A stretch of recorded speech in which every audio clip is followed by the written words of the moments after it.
Assalamualaikum warahmatullahi wabarakatuh. Perkenalkan, nama saya Zahra Hanifah dari Universitas Negeri Padang, BP 18, NIM 18.33.120. Saya akan mempresentasikan tugas etika perpajakan minggu kedua tentang budaya dan etika dalam organisasi. Pengertian budaya organisasi adalah nilai dan keyakinan bersama yang mendasari identitas organisasi atau perusahaan. 3 tingkat budaya organisasi. Yang pertama, budaya organisasi yang tampak secara berpakaian, simbol-simbol fisik, perayaan, seremonial, dan tata ruang kantor. Yang kedua, budaya organisasi yang tidak tampak disiplin dan makna presentasi. Keyakinan yang paling dalam atau asumsi-asumsi yang tersembunyi adanya keyakinan bahwa atasan tidak pernah salah dan anak buah selalu salah atau konsumen adalah raja.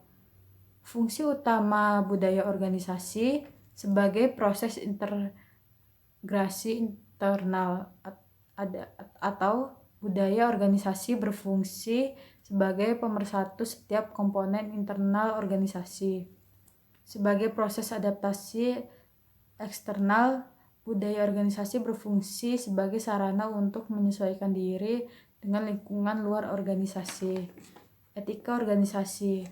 Hakikat etika merupakan konsep tata nilai dan pengukuran terhadap sikap, perilaku atau ucapan yang dianggap baik, lazim, dan patut untuk dilakukan. Refleksi mengenai nilai-nilai dan moral yang dipedomani seseorang atau kelompok dalam mengatur pola sikap, perilaku, dan ucapannya. Norma etika ada jujur, adil, tepat janji, taat aturan, tanggung jawab, responsif, hati-hati, sopan santun. Mengembangkan etika di tempat kerja. Yang pertama, menerapkan tingkat laku etis. Kedua, penyaringan karyawan dalam seleksi awal. Yang ketiga, mengembangkan kode etik. Yang keempat, menyediakan pelatihan etika. Yang kelima, memberikan ukuran terhadap perilaku etis, menerapkan etika dalam praktek sehari-hari. Etika kerja atau individu dalam organisasi.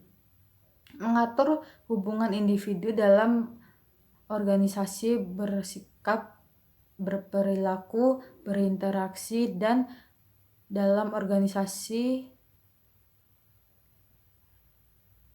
proses kerja dan pihak-pihak di dalam dan di luar perusahaan dalam membangun budaya kerja dan budaya perusahaan. Lingkup kerja etika.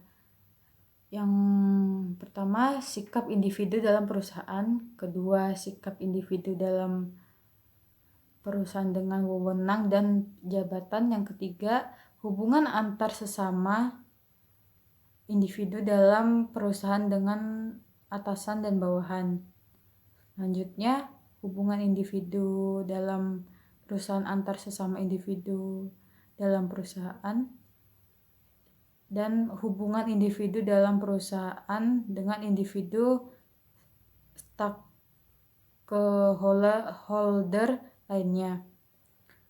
Dan terakhir, hal-hal yang dilarang oleh perusahaan bagi setiap individu dalam perusahaan.